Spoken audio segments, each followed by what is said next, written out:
Good afternoon to everyone.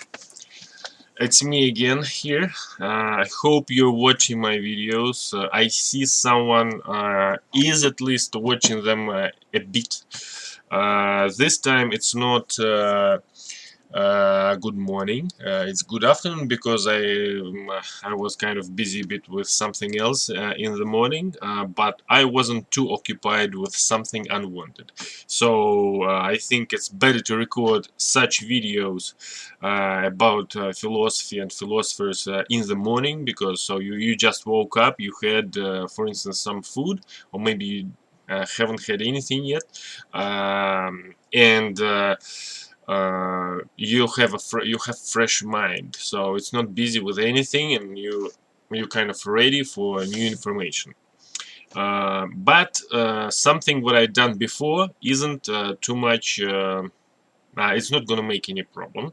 I've done some music and all of those things. So pretty much this is gonna be the second video from about Confucius. So this is actually it's the 8th video of the series about talks about philosophers. Разговоры о философах номер 8. So talks about philosophers number 8. Kind of. It's the 8th video, but it's the second part about Confucius. So pretty much it's the seventh part 2. Why? Because this kind of videos that I make usually take a couple of hours or maybe a bit less, and the previous video was 2 hours. I think even 2 hours is a lot. It's kind of it's a big video, but it's such a format, and I think it's all right. But maybe three and a half hours is too much for the video, I think. So I decided to make a second one. So this is gonna be about Confucius, and in this video we're gonna discuss virtues and character formation, and the family and the state. Family and the state. So these are two main topics. So let's jump into it. So I have already said several times that I use Ebilingvo and WordWeb for translation in my videos. These translators are kind of alright. They help a lot. So anyways, let's start. Let's start with this word, virtues, just to remind.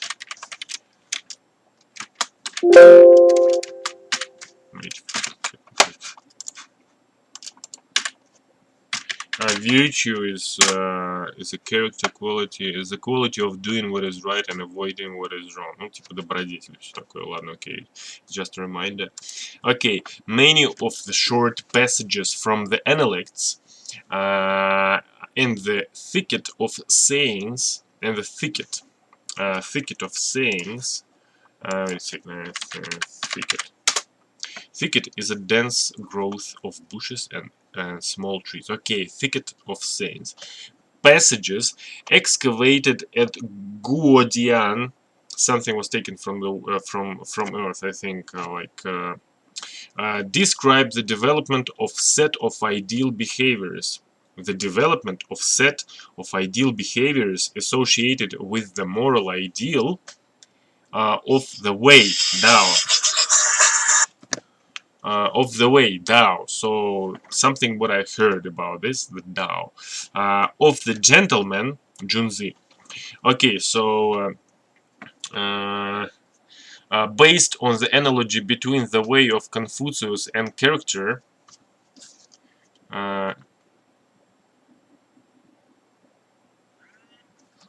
based on the analogy between the way of Confucius and character ethics systems, deriving from Aristotle, these patterns of behavior analogues were from the times of Aristotle, but it's pretty much the same time, it's just different locations. So analogues is from Aristotle, Hellenic period, where he comes from, and like you, I mean, south, it's like fucking, блядь,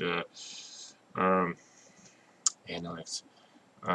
Where you know where they from, like south of Europe, it's like, you know, Greece,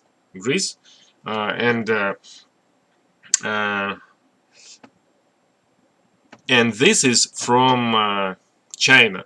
So it's the same time but different locations. So pretty much they have analogy between the way of Confucius and character ethics systems deriving from Aristotle.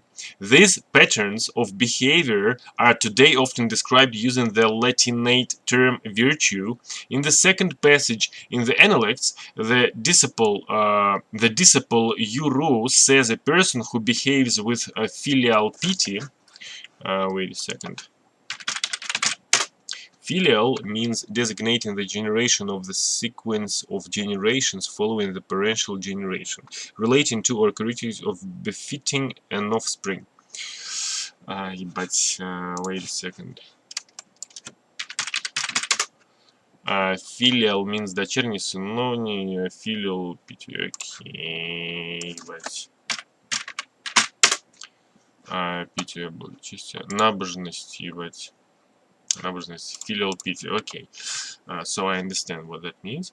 In the second passage in the Analects, the disciple Yuru says a person who behaves with filial piety to parents and siblings, Xiao and Di, and who avoids going against superiors will rarely disorder society.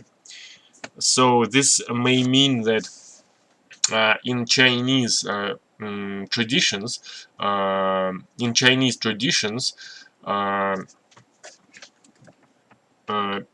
person looks at the society as something. Looks at the society as at the parent.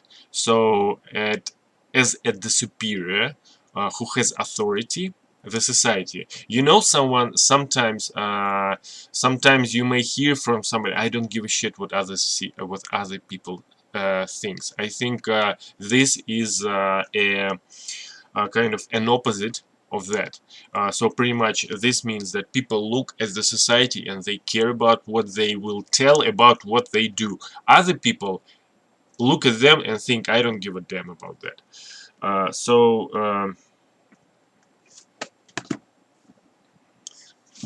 I don't give a damn about that. Блять, пиздец, interesting, нахуй. With filial piety, parents and siblings and will rarely disorder society, which means that there's order caused by such behavior. It relates this correlation to a more general picture of how it relates this correlation to a more general picture of how patterns of good behavior effectively open up the possibility of following the way of the gentleman. Patterns of good behavior effectively open up the possibility of following the way of the gentleman. Okay, so if you want to be a gentleman, try being or behaving yourself in a good, virtuous way. The gentleman works at the roots. Once the roots are established, the way comes to life. The way of the gentleman is a distillation of the exemplary behaviors of the selfless culture heroes of the past. Distillation of the exemplary behaviors of the selfless culture heroes of the past, and is available to all who are willing to work at the roots. Distillation, let's have a look.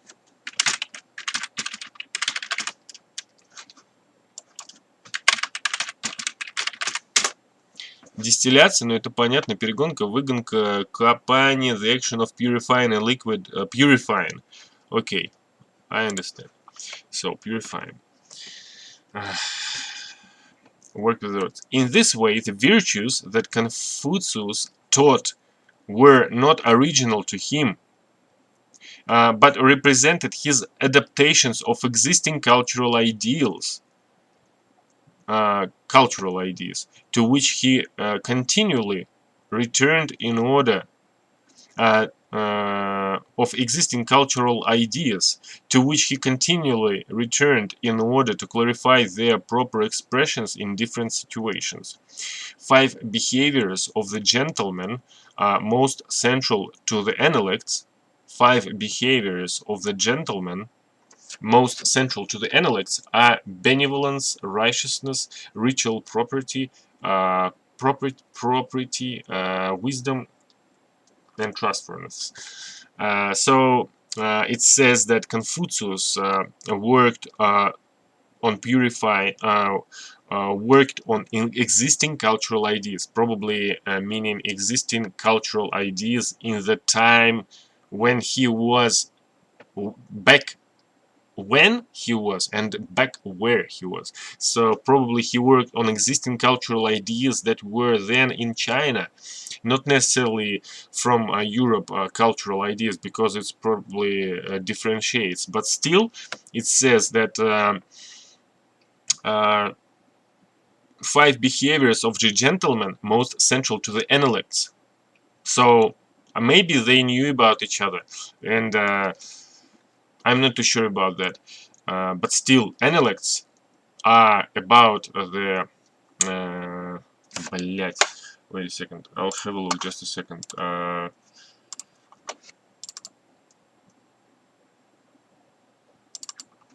have a look.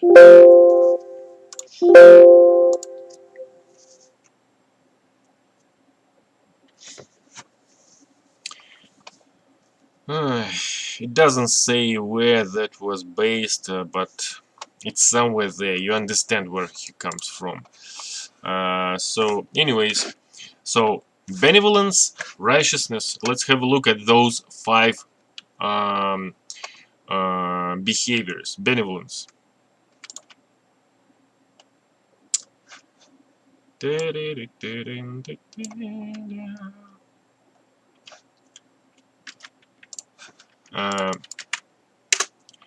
A disposition to do good. An inclination to do kind or charitable acts. Okay. Righteousness, ritual propriety, wisdom, and trustworthiness. Okay, I understand all of those. It's all right. So, what goes next? The virtue of benevolence, will to do good, inclination to do kind things. The virtue of benevolence entails interacting with others guided by a sense of what is good from their perspectives.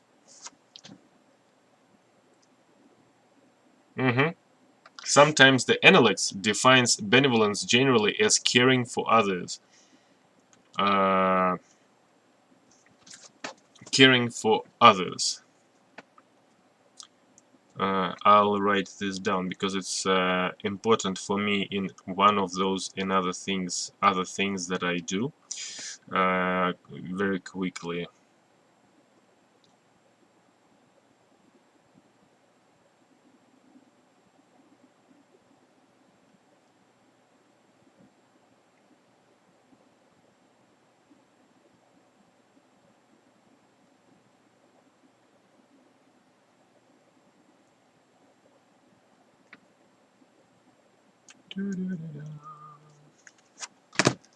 Okay, so caring about others, looking at what is going to be good for them from their perspective. Sometimes the analects defines benevolence generally as caring for others, but in certain contexts it's associated with more specific behaviors. Examples of contextual definitions of benevolence include treating people on the street as important guests and common people as if they were attendants at a sacrifice, being reticent, not too sure what that means, Reticent, молчаливый, понятно. Немногословный. Being reticent in speaking and rejecting the use of clever speech. Being reticent in speaking and rejecting the use of clever speech. Yeah, that's interesting. And being respectful where one dwells. Sure. Reverent where one works. Let's have a look what that means. Reverent. Почтительный. Почтительный. Уважительный, благоговейный. Or as David Hall and Roger Ames suggests, it involves forming moral judgments from a combined perspective of self and others. That's what benevolence means, at least from what it tells here. Later, writers developed accounts of the sources of benevolent behavior, most famously in the context of the discussion of human nature.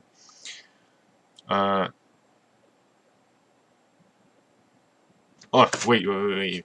This is heaps important for me.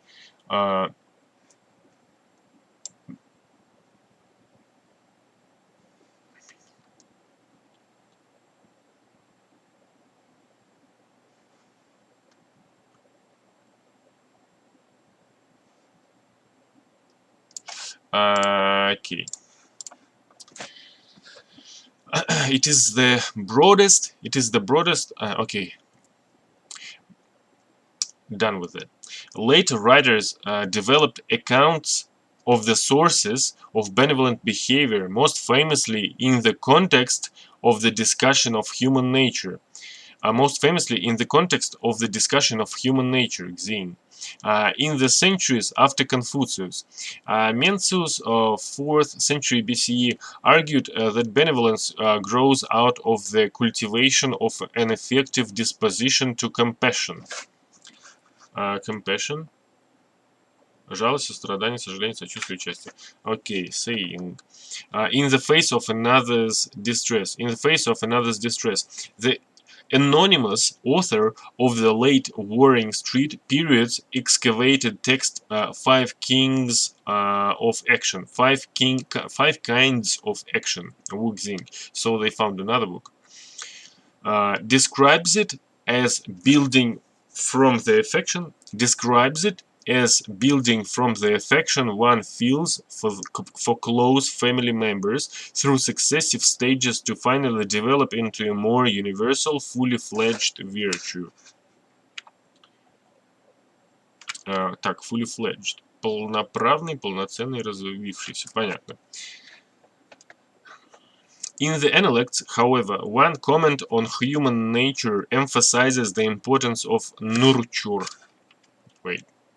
Nurture. Воспитание, образование, обучение, тренировка, кормить, питать, насыщать. Okay. However, one comment on human nature emphasizes the importance of nurture. By nature, people are close. By habituation, they are miles apart. A sentiment that suggests the importance of training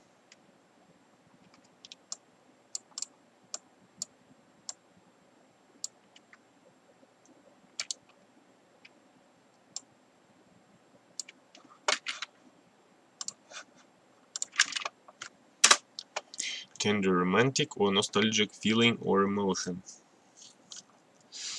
Personal belief or judgment that is not founded on proof or certainty. Понятно. Так. By habituation, miles apart, a sentiment that suggests the importance of training one's dispositions through through a ritual and the classics in a manner closer to the program of Xungji, 3rd century BC.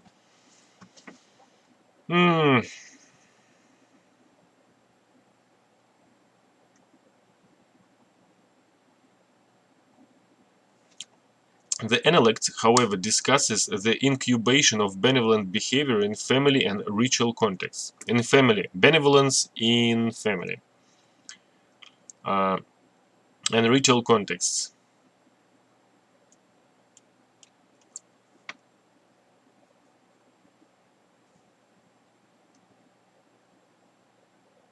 Okay, and ritual context. Yu Rou winds up his discussion of the roots of the way of the gentleman with the rhetorical question: Is not behaving with filial pity to one's parents and siblings the root of benevolence?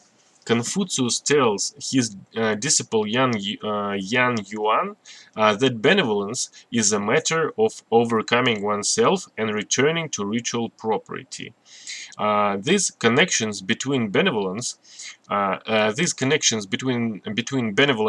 other virtues underscore the way in which benevolent behavior does not entail. These connections between benevolence and other virtues underscore the way in which benevolent behavior does not entail creating novel social forms or relations, but is grounded in traditional familial and ritual networks. Okay, entail the way in which benevolence and other virtues underscore the way in which connections, the way in which benevolent behavior does not entail what?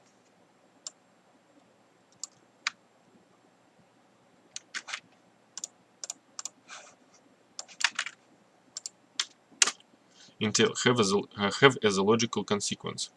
The way in which benevolent behavior does not entail creating novel social forms or relationships, but it is grounded in traditional familial and ritual networks. Okay, so it means that benevolence is one of the basic behaviors in traditional family in China. So here it says that connection between benevolence and other virtues underscore the way in which benevolent behaviors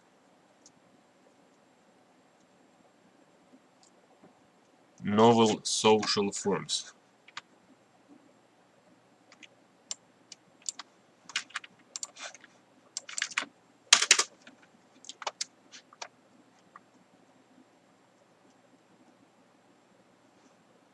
Okay, pretty much it says that it's basic Chinese tradition, familial tradition, which means that benevolence doesn't make new social forms. So, which means if you are being benevolent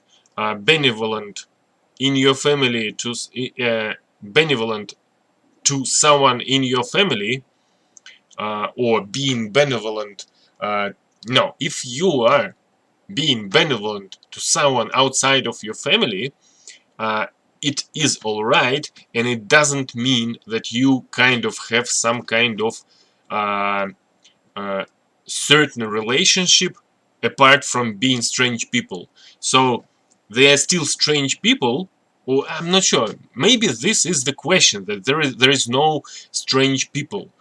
So it says that benevolence is a traditional familial behavior. So benevolence is all right in the family, but it also says that it's one of the ways of proper behavior of gentlemen. If you want to be a gentleman, then you have to be benevolent with everyone. So everyone outside of your family as well. So which means that you have to be benevolent and behave yourself in the same way with others uh, compared to how you behave yourself in the family. So it's kind of strange, because maybe it's not like that everywhere, because in the family members are family members, and they are closer to you compared to other people from the street or from somewhere else. But you still have to be benevolent. Maybe what that means, what it means is that benevolence doesn't necessarily mean that it is itself is something that makes bounds of your family. So it means that benevolence by itself is not making your family. You have your family bonds because you have blood relationship. You have same blood and all of those things. With other people outside the street, you don't have the same blood. They're strangers, but you still have to be benevolent with your family and with strangers in the street. So, creating novel social forms or relationships, but it is grounded in traditional familial and ritual networks. Next, the second virtue, righteousness, is often described in the Analects. Relative to situations involving public responsibility, in contexts where standards of fairness and integrity are valuable, such as acting as the steward of an estate, as some of the disciples of Confucius did. Righteousness is what keeps a person uncorrupted. Confucius wrote that a gentleman thinks of righteousness when faced with gain, or when faced with profit. Thinks of righteousness when faced with gain or when faced with profit. Probably, I guess, or I hope it means that a true gentleman thinks that he has to be righteous in order to face gain or in order to face profit. I hope it doesn't mean that gentleman thinks of righteousness just for the sake of facing gain or facing profit. Probably the first one is alright, the second one is not proper. So I mean, proper gentleman thinks of righteousness when he faces gain. So when he faces profit. So when he is getting profit or getting gain, he thinks, okay, I was righteous, that's why I'm getting it. He's not thinking like, oh, I have to be righteous because I want to get that, or I have to be righteous because I want to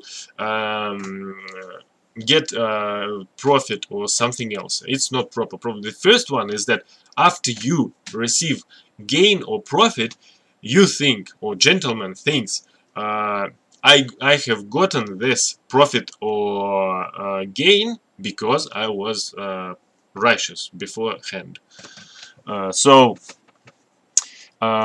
Confucius says that one should ignore the wealth and rank one might attain by acting against righteousness.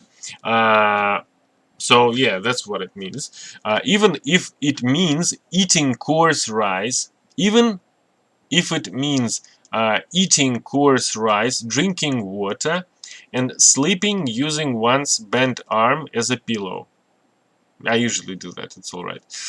Later writers like Xunzi celebrated Confucius for his righteousness in office. Later writers like Xunzi celebrated Confucius for his righteousness in office, which he stressed was all the more impressive because Confucius was extremely poor, Wangba.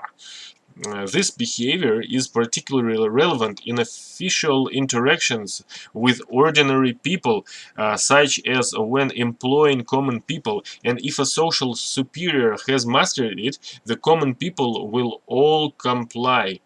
The common people will all comply. Okay, let's have a look at the word. Исполнять, удовлетворять, понятно. The common people will all comply. Like benevolence, righteousness also entails unselfishness. But instead of coming out of consideration for the needs of others, it is rooted in steadfastness in the face of temptation.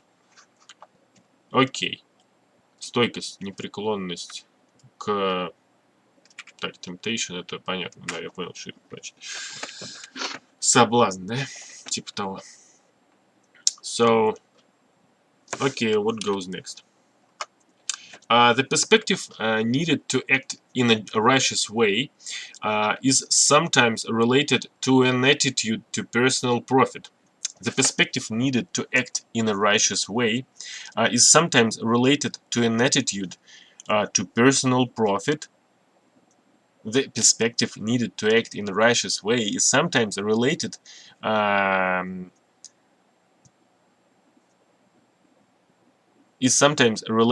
an attitude to personal profit. That recalls the previous sections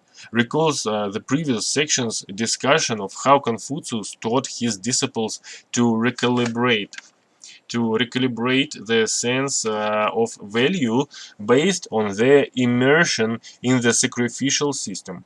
More specifically, evaluating things based on their ritual significance.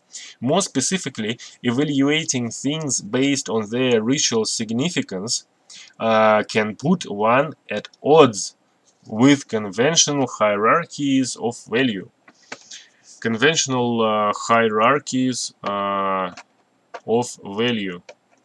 Okay, can put one at odds with conventional hierarchies of value. Yeah, the ritual thing. Yeah, for someone, this thing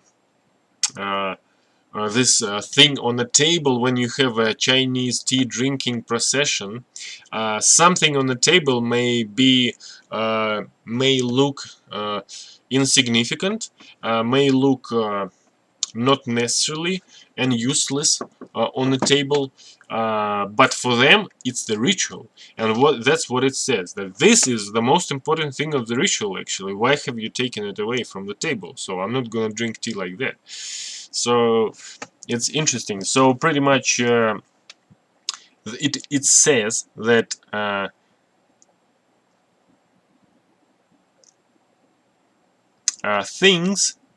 evaluating things based on their ritual significance can put one at odds with conventional hierarchies of value. So maybe for Chinese people, the actual tea and the cost of the tea, or maybe, I don't know, the pot itself is not the main thing. You know, I have multiple times I have heard, oh, it's very expensive Chinese tea, or this is a special Chinese tea cup.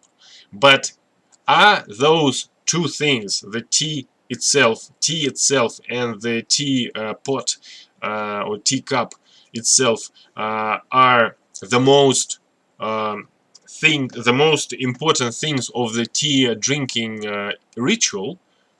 Maybe they are not, because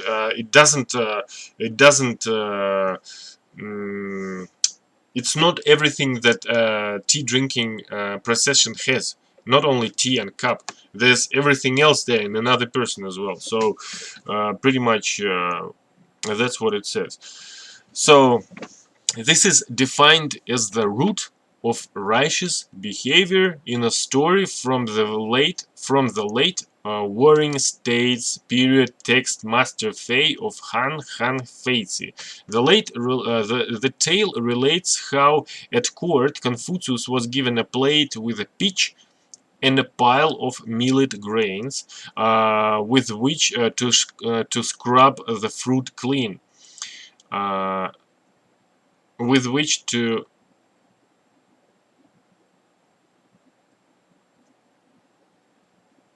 after the attendants laughed at Confucius for proceeding to eat the millet first, Confucius explained to them that in sacrifices to the former kings, millet itself is the most valued offering. Therefore, cleaning a ritually base pitch with millet would be obstructing righteousness.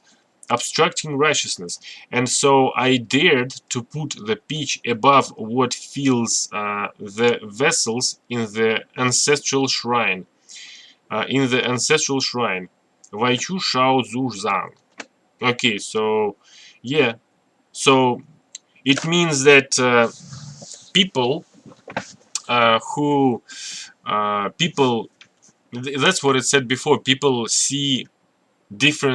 have different values, and people see situations differently based on what values they have.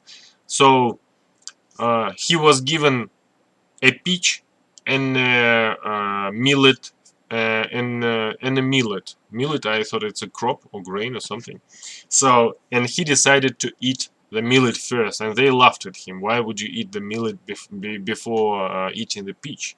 But he said that it's more important from the perspective of a ritual. So this is the first thing that I have to eat, not the peach. So while such stories may have been told to mock his fastidiousness, привередливость, разборчивость, брезгливость, to mock his fastidiousness, for Confucius, the essence of righteousness was internalizing a system of value that he would breach for neither convenience nor profit. Okay, so the essence of righteousness was internalizing.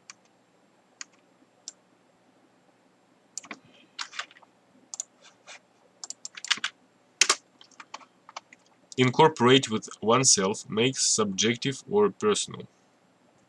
Okay, for Confucius, the essence of righteousness was internalizing a system of value that he would breach for neither convenience nor profit. Okay. So at times, the phrase benevolence and righteousness is used metonymically for all the virtues. Benevolence and righteousness is used metonymically for all the virtues, but in some later texts, a benevolent impulse to compassion, benevolent impulse to compassion and righteous steadfastness are seen as potentially contradictory. In the Analects, portrayals of Confucius do not recognize a tension between benevolence and righteousness, perhaps because each is usually described as salient in a different set of contexts.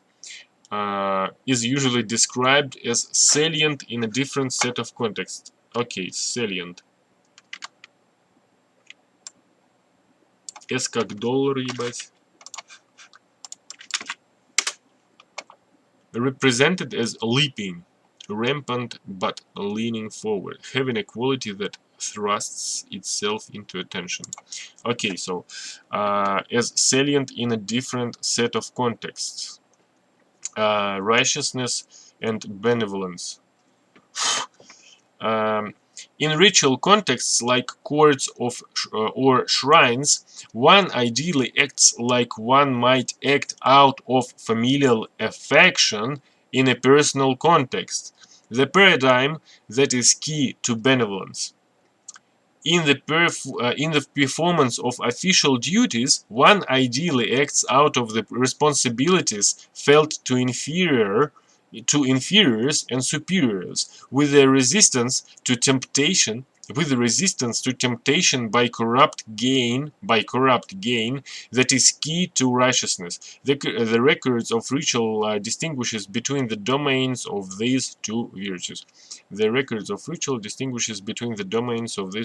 Okay. In regulating one's household, kindness overrules righteousness. Outside of one's household, righteousness cuts off kindness.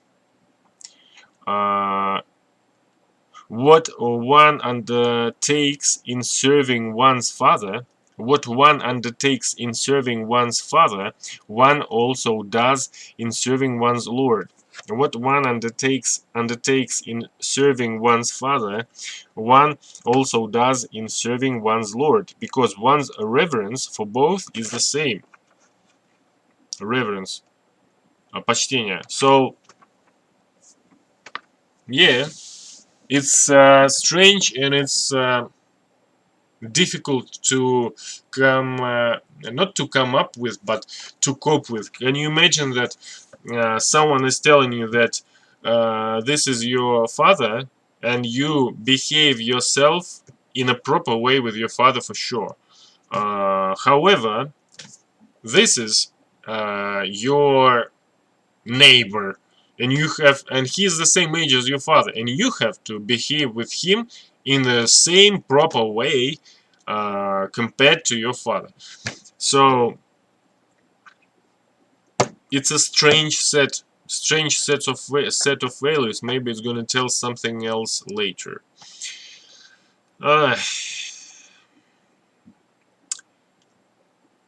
And the honorable in an honorable way as the height father, one also does in serving one's lord, because one's reverence for both is the same. Treating nobility in a noble way and the honorable in an honorable way is the height of righteousness.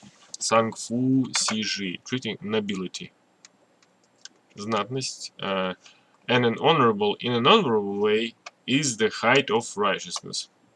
While it is not the case that righteousness is benevolence by other means, this passage underlines how in different contexts different virtues may push people toward participation in particular shared cultural practices constitutive of the good life.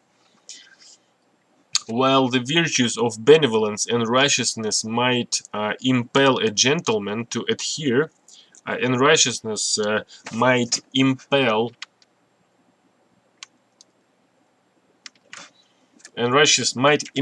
a gentleman to adhere to ritual norms in particular situations or areas of life, a third virtue of a ritual propriety expresses a sensitivity to one's social place and willingness to play all of one's multiple ritual roles. The term Li, actually, this reminded me rituals that you may see in Japanese rituals, processions. So it's Japanese. What's the name of it? Like.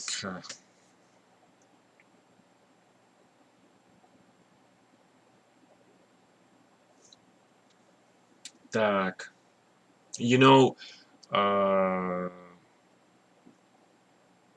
this word, they have this face, they have their face painted white with special certain makeup, black hair put all in one thing, they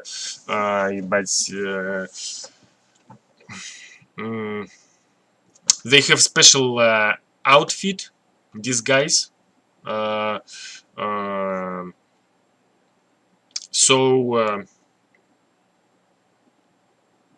they are doing special rituals. I'm not sure, maybe not only for men, but only for women as well. They are usually women, but there are also men doing these things too. I'll have a look. Can't remember, but it's gonna be simple. It's not something difficult to remember. I just can't remember this. Японское.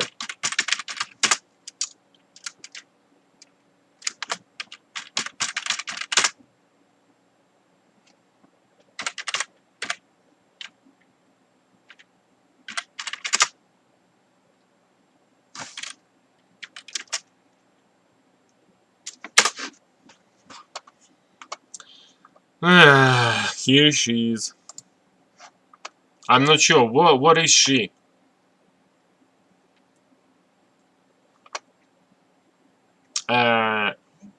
it's not a usual disguise, or it's not a usual outfit for Japanese women. So this might, I don't know, I'll have a look. Yes, it's in my mind. I can't remember what's the name of it.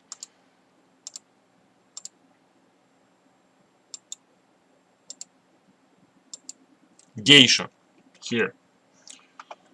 So I'm not sure whether she is the one or maybe she isn't, but they usually have a white face. So what I meant is that I saw they have ritual, and it's for them. For them, it's very important.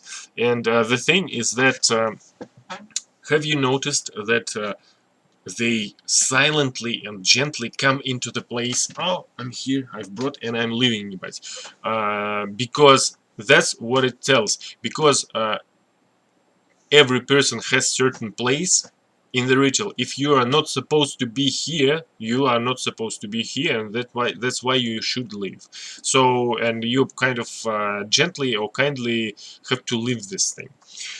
So that's what it says, that ritual norms in particular situations or areas of life. A third virtue of ritual property expresses sensitivity to one's social place. So if someone is not supposed to be somewhere, then I'm not sure, maybe they will be told about that, or someone is going to let them know that they should not be there in a proper way, probably. So, and willingness to play all of one's multiple ritual roles. So because many things may be put under the context of ritual, people are interested in becoming a role, or in becoming one who has some kind of role in a ritual, or in multiple rituals, so they don't have to leave everything and everywhere. So they can go here, and they can be a part of this ritual. There they can be part of another ritual. It's interesting because it may make a question that what is the difference between the roles. So here you may have one kind of role, in another place you can have another role. Maybe there can be difficulties with that. I'm not sure. So anyways, maybe not every, not maybe one person cannot be a bringer of any role of any ritual. Probably not. Maybe, but the thing is that man can become geisha these days is an interesting thing, that because he is bringing another role. It's a role of the ritual. So, anyways, so the term li translated here is as ritual property has a particular wide range of connotations, and additionally connotes both the conventions of ritual and etiquette. In the Analects, Confucius is depicted both teaching and conducting the rites in the manner that he believed they were conducted in antiquity. Detailed restrictions, such as the gentleman avoids wearing garments with red black trim, which the poet Erza Pound disparaged. Wait a second. Disparaged as length of the nightgown, and the predilection for ginger.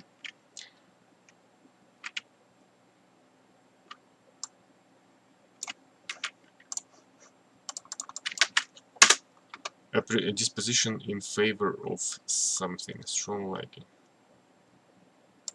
And the predilection for ginger were by no means trivial to Confucius. His imperative, do not look or listen, speak or move, unless it is an unless it is in accordance with the rites. In answer to a question about benevolence illustrates how the symbolic conventions of the ritual system played a role in the cultivation of the virtues.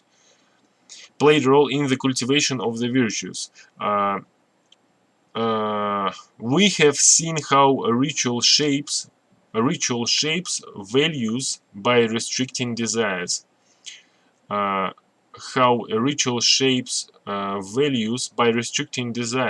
Thereby allowing reflection and the cultivation of moral dispositions. We have seen how ritual shapes values by restricting desires. Okay, thereby allowing reflection and the cultivation of moral dispositions. Yet, without the proper affective state, a person is not properly performing ritual. In the Analects, Confucius says he cannot tolerate ritual without reverence. He cannot tolerate a ritual without reverence or mourning without grief. Without reverence or mourning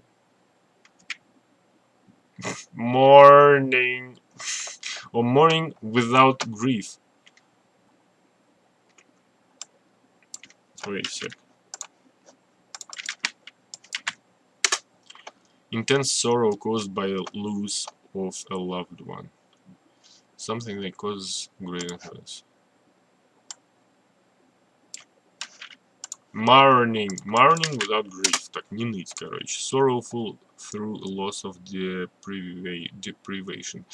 Okay, so he says that a ritual without a reverence or mourning without grief. Confucius says he cannot tolerate ritual without reverence and mourning without grief. Okay, when asked about the root of ritual propriety, he says that in funerals, the mourner's distress is more important than the formalities. Knowing the details of a ritual protocols is important, but is not a substitute for sincere effect in performing them. Okay, knowing the details of a ritual protocols is important, but it is not a substitute for sincere effect in performing them. But it is not a substitute for sincere effect in performing them. Okay, so in ritual of funeral, you have to be sincere.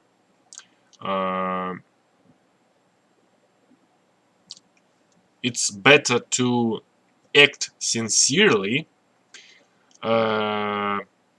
compared to just knowing the actual ritual protocol and just making it, because sincerity is one of the important things of the ritual, probably. So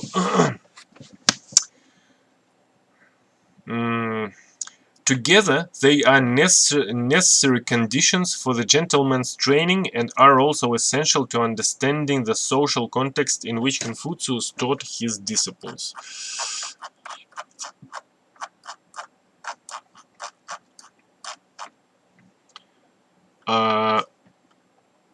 The mastery that ritual propriety signaled was part of a curriculum associated with the training of rulers and officials, and proper ritual performance at court could also serve as a kind of political legitimation. And proper ritual performance at court could also serve as a kind of political legitimation.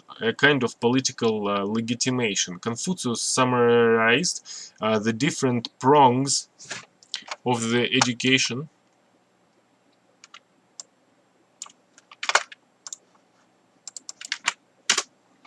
appointed projection. the different prongs of the education and ritual and music involved in the training of his followers. Raise yourself up with the classic of odds. Establish yourself with the ritual. Complete yourself with music. Okay. At this point, I will have to make a pause here. I just need to make one thing.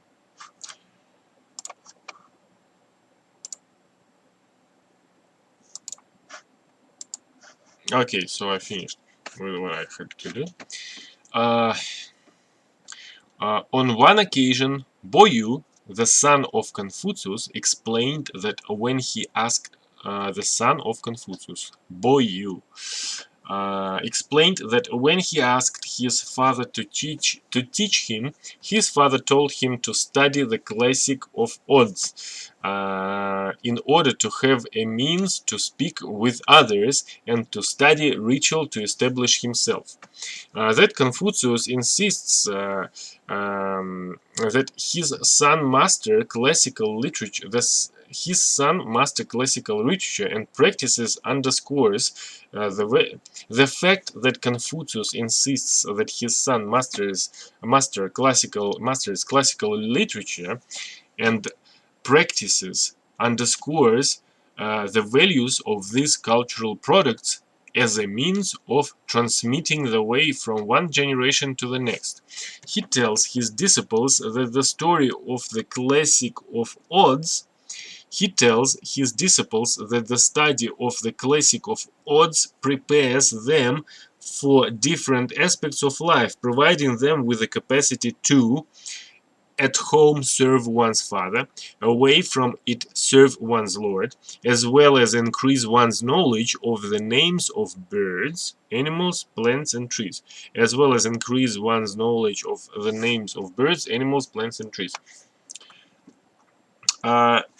This valuation of knowledge of both the cultural and natural worlds is one reason why the figure of Confucius has traditionally been identified with schooling and why today his birthday is celebrated as Teacher's Day in some parts of Asia. In the ancient Teacher's Day, in some parts of Asia, in the ancient world,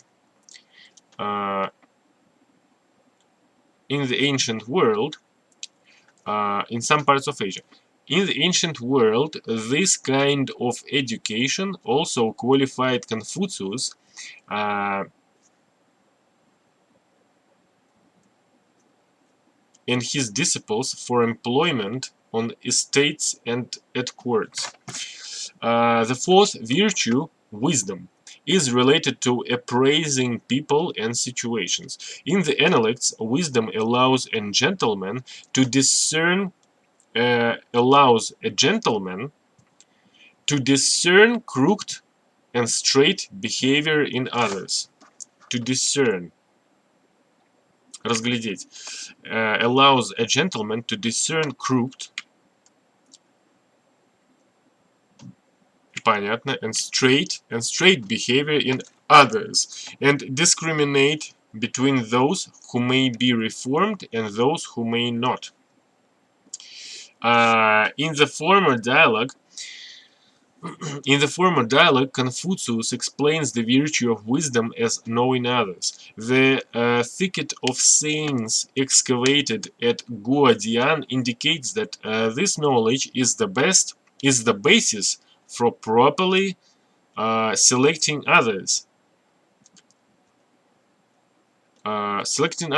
Defining wisdom as the virtue that is the basis for selection, but it is also about appraising situations correctly, as suggested by the master's rhetorical question. Question: how can a person be considered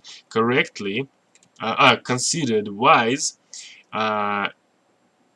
if that person does not dwell in benevolence? One well-known passage often cited to imply Confucius is agnostic about the world.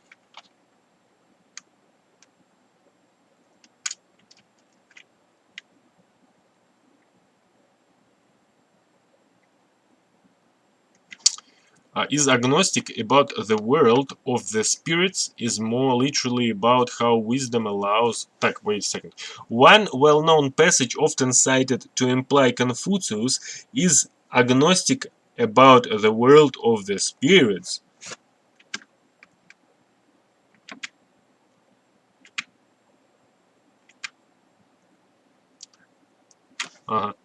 One well-known passage often cited to imply Confucius is agnostic about the world of the spirits, is agnostic about the world of the spirits, is more literally about how wisdom allows an outsider to present himself in a way appropriate to the people on whose behalf he is working.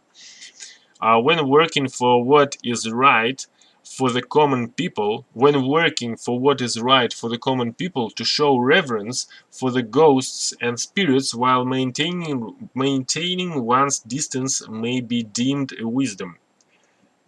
Distance may be deemed a wisdom.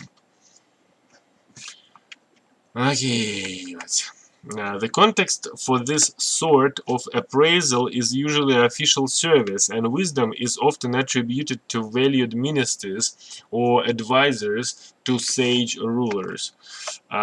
In certain dialogues,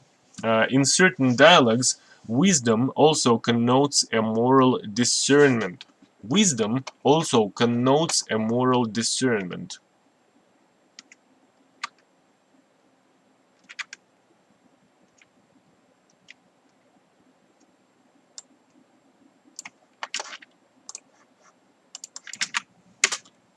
The cognitive condition of someone who understands, delicate discrimination, perception of that which is obscure.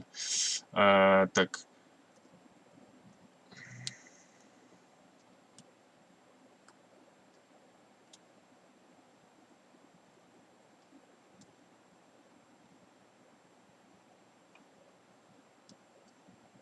Cognitive condition. Okay. In certain dialogues, wisdom also connotes a moral discernment that allows the gentleman to be confident of the appropriateness of good actions. In the Analects, Confucius tells his disciple Zi Lu that wisdom recognizes knowing a thing as knowing it, and ignorance of a thing as ignorance of it.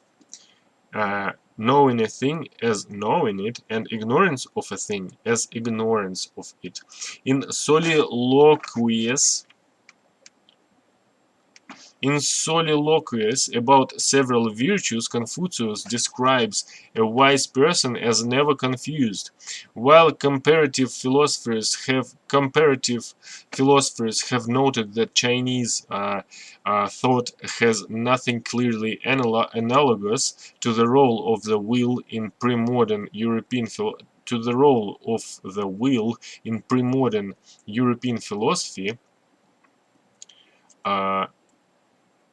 the moral discernment that is part of wisdom does provide actions with confidence that the moral actions they have taken are correct. The moral discernment that is part of wisdom does provide actions with confidence that the moral actions they have taken are correct. Okay, ебать. Further. The virtue of trustworthiness qualifies a gentleman to give advice to a ruler,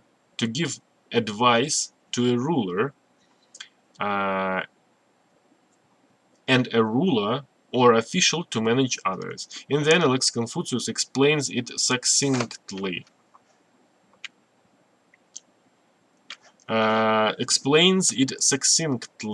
If one is trustworthy, others will give one responsibilities.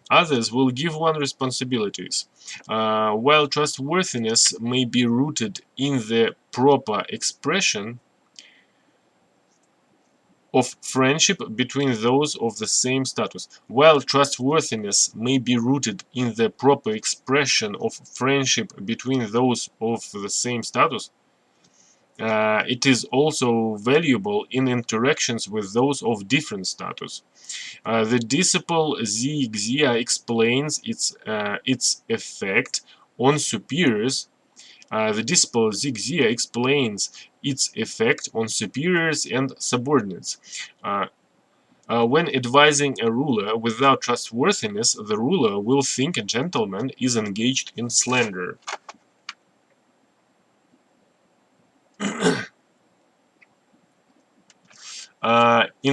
And when administering a state without trustworthiness, people will think a gentleman is exploiting them. The implication is that a sincerely public-minded official would be ineffective without the trust that this quality inspires. In a dialogue with the ruler, who from chapter 4 of Han's intertextual commentary The Odds, Confucius explains that in employing someone, trustworthiness is superior to strength, ability to flatter, or eloquence.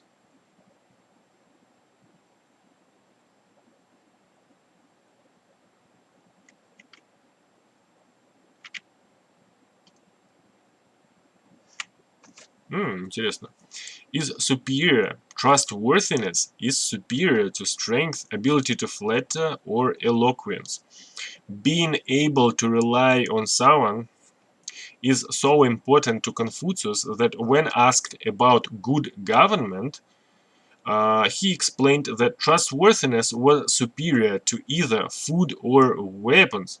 He explained that trustworthiness was superior to either food or weapons, concluding, if the people do not find the ruler trustworthy, the state will not stand.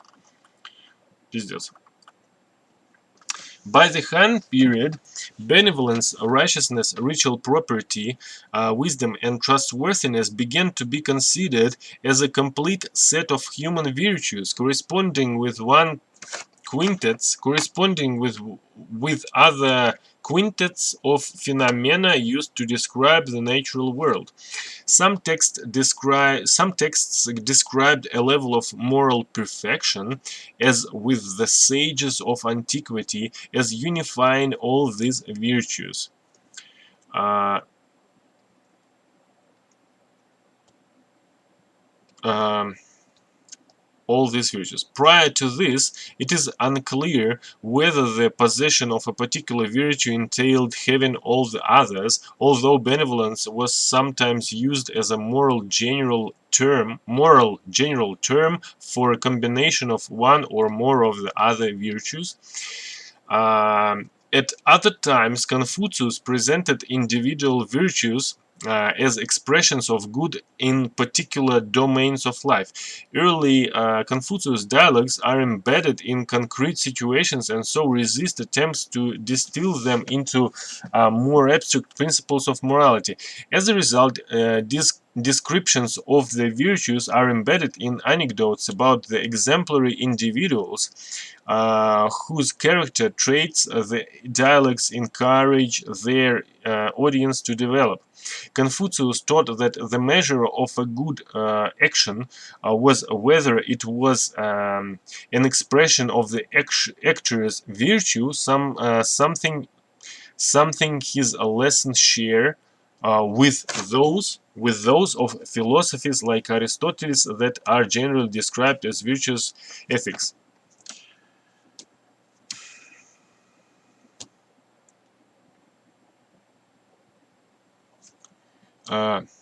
Confucius taught that the measure of a good action was whether it was an expression of the actor's virtue, something his lessons share with those of philosophies like Aristotle that are generally described as virtue ethics.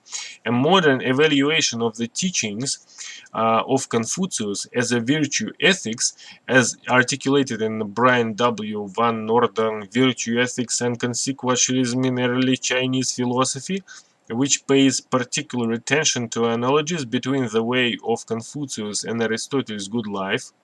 Okay. A modern evaluation of the teachings of Confucius as virtue ethics is articulated in that. The nature of the available source materials about Confucius, however, means that the diverse texts from early China lack the systematization of a work like Aristotle's Nicomacheans Ethics. The 5 virtues described above are not the only ones of which Confucius spoke. He discussed loyalty, zhong, which at one point is described as the minister's behavior toward a ritually proper ruler. Loyalty, which at one point is described as the minister's behavior toward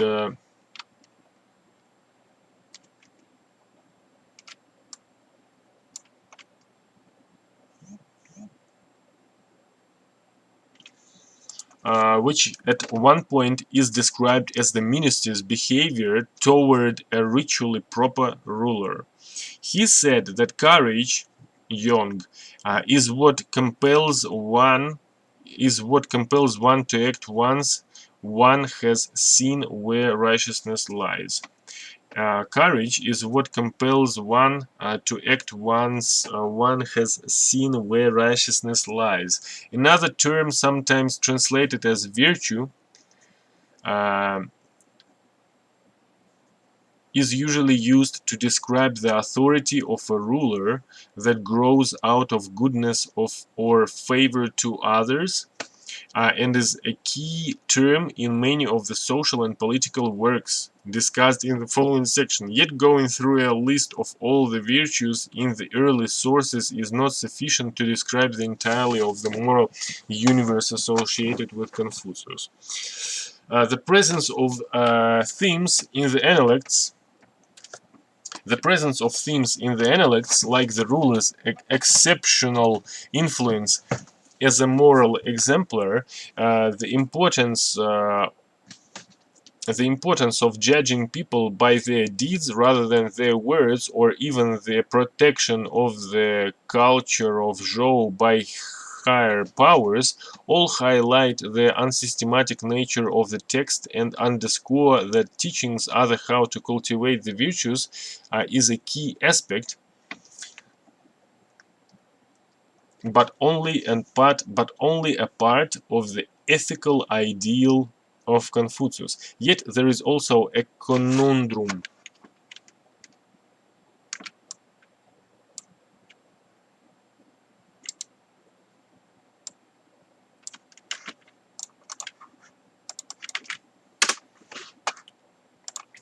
Conundrum.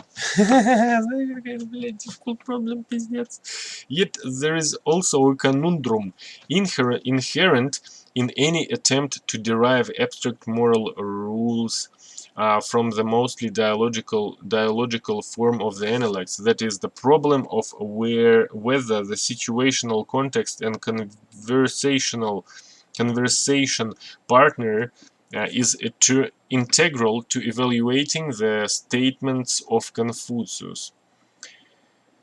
A historically notable example of an attempt to find a generalized moral rule in the Analects is the reading of a part of passages that use a formulation similar to that of the Golden Rule of the Christian Bible to describe benevolence. Do not impose upon others those things that you yourself do not desire. Понятно, то есть, грубо говоря, a historical notable example of an attempt to find the generalized moral rule in the Analects is the reading of a pair of passages that use a formulation similar to that of the Golden Rule of the Christian Bible. То есть, золотое правило христианской Библии – это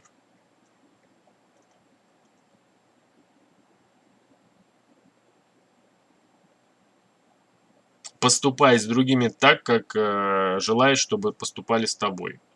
Ебать. ну, грубо говоря, может быть, это так переведено. То есть, получается, a historically notable example of an attempt to find a generalized moral rule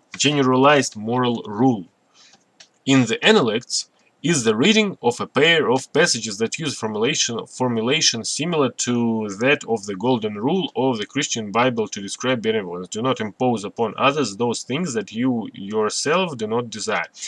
Read as axiomatic moral imperatives. These passages differ from the kind of exemplar-based and situational conversations about morality usually found in the Analects. For this reason, some scholars, including Bruce Brooks, believe these passages to be interpolations.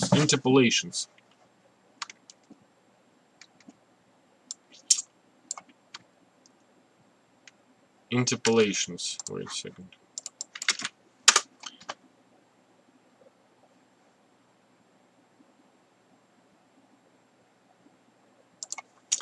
While they are not wholly inconsistent with the way that benevolence is described in early texts, their interpretation as abstract principles has been influenced by their perceived similarity to the biblical examples. In the records of ritual, a slightly different formulation of a rule about self and others is presented as not universal in its scope, but rather as descriptive of how the exemplary ruler influences the people.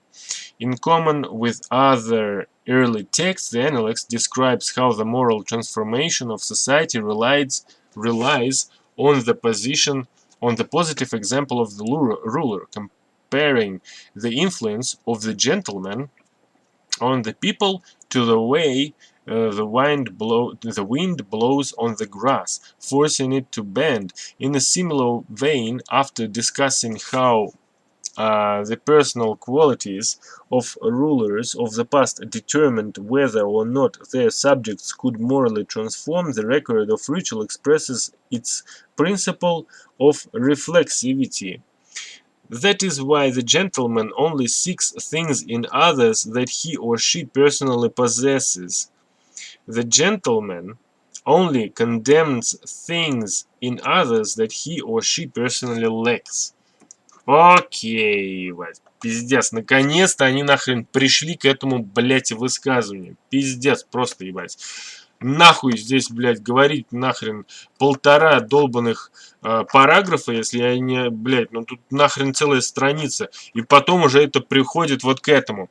То есть они сказали, ну, то есть основная херня, то, что вот поступай с другими так же, как ты хочешь, чтобы поступали с тобой. Вот, то есть, получается, а здесь говорится про то, что вот, короче говоря, и сравнение с тем, что есть еще одна фраза, и звучит она вот так вот, что джентльмены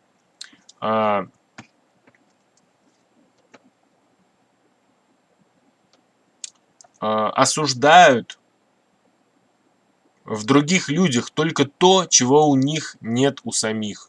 Вот, то есть, грубо говоря, ну тут все понятно, да, то есть, so if someone doesn't have some certain quality, they may tell others about that. That's interesting, like, okay, so it's kind of fair, because you may say, okay, why are you such this, that, and that? And he said, why are you telling me this, that, and that? Because you're yourself the same.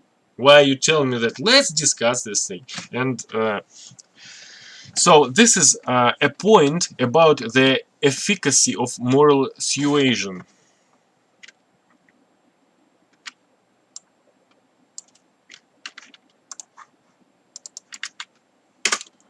The act of persuading or attempting to persuade, communication intended to induce belief or action.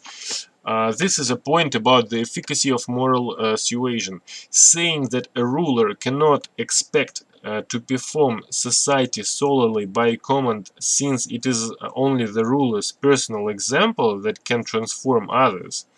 For this reason, the ruler should not compel behaviors from his subjects to which he or she would not personally assent.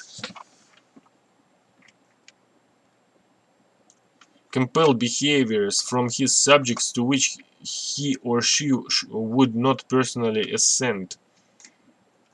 Something rather different from the golden rule. Historically, however, views that Confucius was inspired by the same natural theology as Christians, or that philosophers are naturally concerned with the generalization of moral imperatives, have argued in favor of a closer identification with the golden rule, a fact that illustrates the interpretative conundrum arising from the formal aspects of the analects.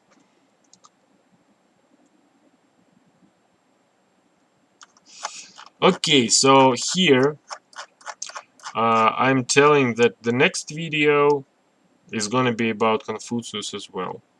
So because there's also second half of this material is about the family and the state. So if I'm doing this now, if I do this now, the video is probably going to be like 3 hours or 4 hours. Probably I'm going to do this video 1 hour 20 minutes as it is now, and the next video is going to be Confucius part 3. I think that this video kind of shows interesting things about Confucius' teachings and the view of his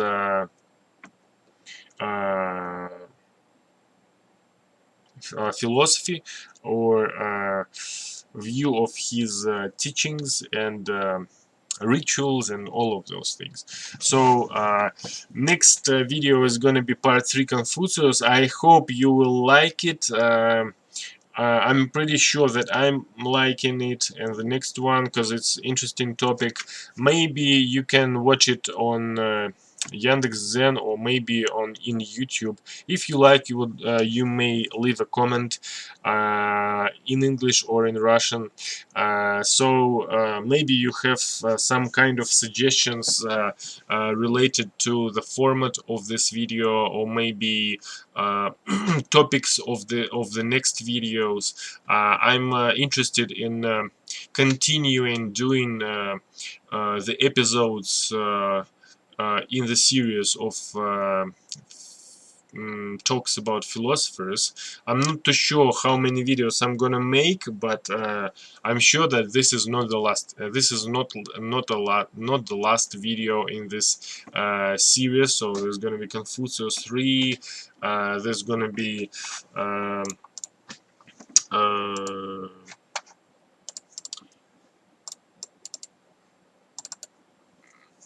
some other ones as well. So it's gonna be interesting. So I hope you have liked this video. Leave a like and comment if you would like. So I wish you all the best. Have a good time, have a good day. Всем всего хорошего, всем добра, желаю всем всего наилучшего, хорошего дня и так далее. See you next time. Увидимся в другой раз.